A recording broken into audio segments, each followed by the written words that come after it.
Hey y'all, welcome to the Charles Norman Show. Alright, I don't think this show gonna be that quick. It might be a little bit longer because we gotta do sports. We're gonna talk about the divisional round preview, and then Chip Kelly in full control in Philadelphia, and Marcus Mariota. There's no hot topics today, but then, I moved the camera. We got an inspiration. We're gonna recap the rainbow in the clouds, and we're gonna talk about what to do when the rainbow comes, and then how to be someone else's rainbow. We didn't focus on that on Monday. We just talked about us receiving a rainbow. I forgot all about being a rainbow on somebody else's cloud. So that's what we're going to talk about. All right, it's time to start the show. Here we go. Starting off with Chip Kelly and the Eagles. Okay, so like I told you guys on Wednesday, Chip Kelly is now in charge of Philadelphia Eagles, the player personnel department. He is in control of drafting, bringing in free agents. He's got all control of the roster, and he's actually in control of hiring his own new GM.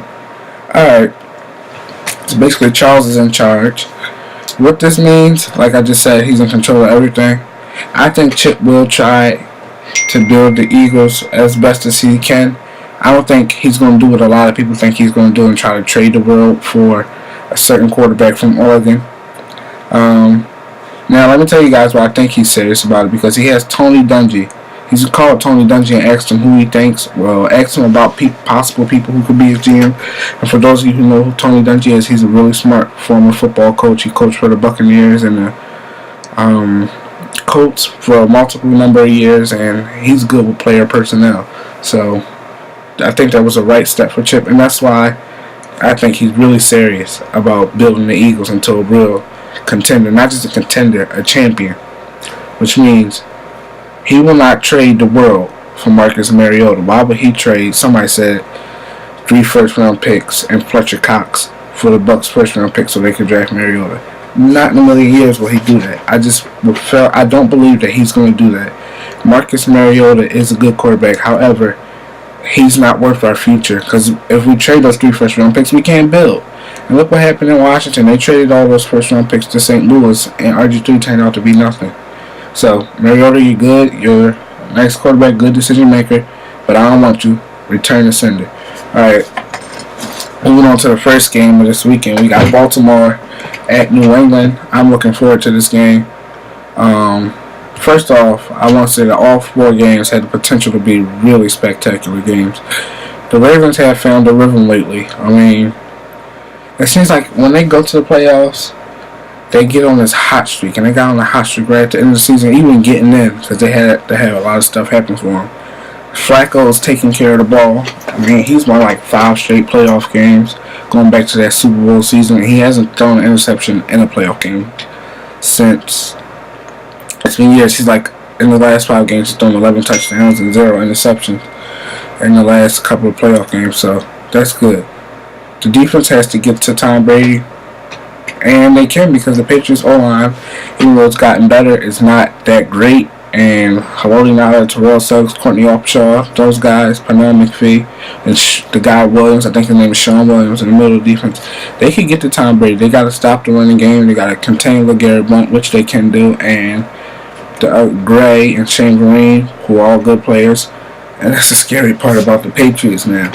Because Brady, like I always say, is the best quarterback in the league. But along with Tom Brady, the Patriots have found a running game. They haven't had a running game like this since 2004 when they beat the Eagles in the Super Bowl with Corey Dillon. So that's going to be crazy. I think Bill Belichick and John Harbaugh, I think it's John, are 2 of the best coaches in the league. Belichick being the best, and John's right there behind them.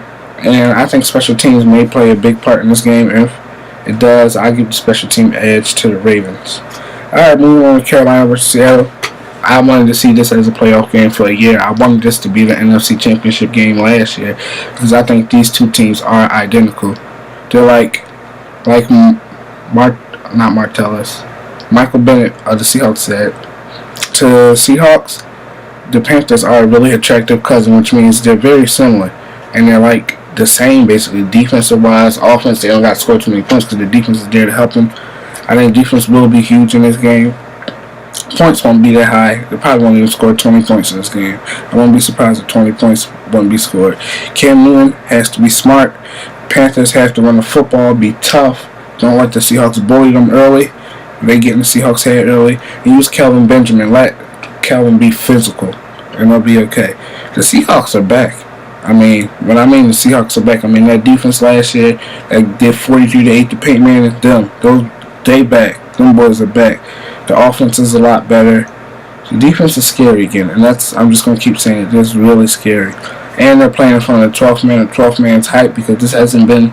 At first, starting off the season was rocky, but now the 12th man's back, and Seattle's back to that craziness. I picked them to go to. I'm not gonna say that right now. And I think this will be a game decided with field position. It's going to be field position battle. Whoever has the best field position will win the game. And that's how it's going to be. Dallas and Green Bay. Cowboys controversy, you know. They got Blubberbutt sitting up there in the press box with them. And then they got the referees throwing flags for them. But, you know what? You can't take away from how good the Cowboys have actually been this season. And you got the triplet squared. I call them the triplet squared because they're the new version of the triplets. Romo, DeMarco, and Dez. These guys are great. And they're gonna hold their own against the Packers. I just don't think it's gonna be enough. Aaron Rodgers is a monster, even with a torn calf muscle. He's still gonna do his thing. He's a bad man, like Stephen A. Smith would say. The Packers are crazy at home, 8-0, and the Cowboys are magnificent on the road. They're 8-0 on the road. Cold weather will be a factor in this game. It's going to be cool. I wonder how Romo's back is going to hold up in this game. The Packers and the Cowboys defenses have both been surprising. They're both better than what everybody thought they would be. I expect there to be points scored in this game. Like, this is going to be not a shootout. It's going to be a good game, though. And this game is going to come down to whether or not the Cowboys defense could keep up and stop the Packers offense enough to give their offense the opportunity to stay in the game. Alright, in the last game of the weekend, which I really don't care about because I don't like neither of these teams. It's a rematch of week 1 on Sunday Night Football. My question is, will Peyton Manning choke again? You know, he's lost his first playoff game 8 times already. Will this be his 9th time being 1-9? Y'all know it's about that time, his choking time. You know he do it, so don't say I'm just picking on him because I'm not that big of a fan of him. I'm not impressed with either team. I believe both of them are overrated. Peyton he's been a turnover machine the last couple of weeks. 7 interceptions, I think, in a 4-week span, so he ain't been that great. Luck is just like him, but Luck is more of a gunslinger. Peyton, on the other hand, if he throws 2 interceptions, and even though he's been in the league for a long time, he'll be done. Guess what? They both can't choke on Sunday, and as you can tell, I'm not really interested in this game, so I'm done talking about it. And these are my game picks. I have Seattle over Carolina, Baltimore over New England, Green Bay over Dallas, and Denver over Indianapolis, which will set up Green Bay at Seattle in the NFC Championship game, and Baltimore at Denver in the AFC Championship game. Alright, on to inspiration. Talking more.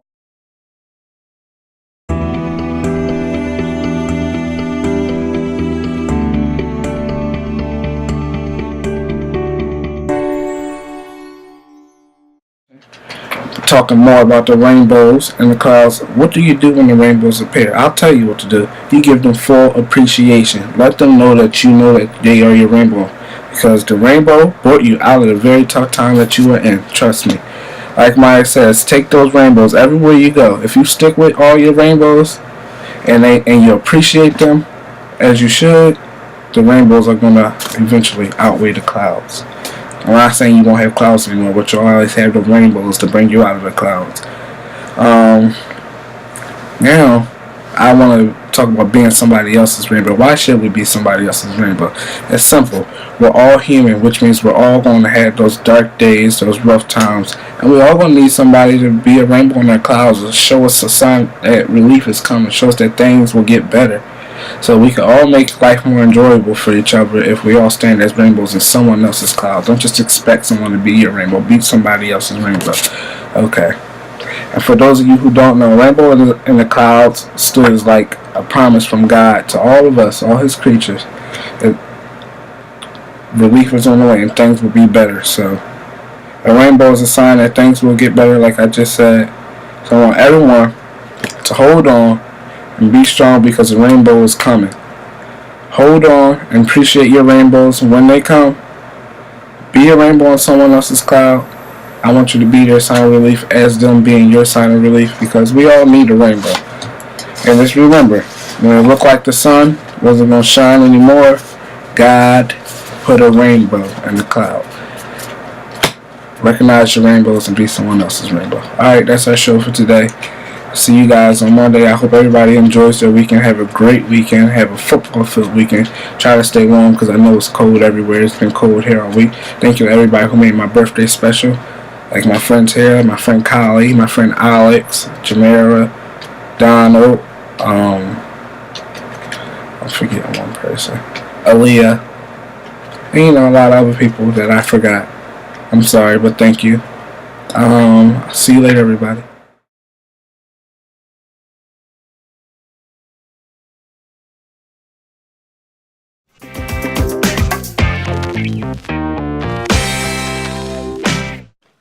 Hello, everyone.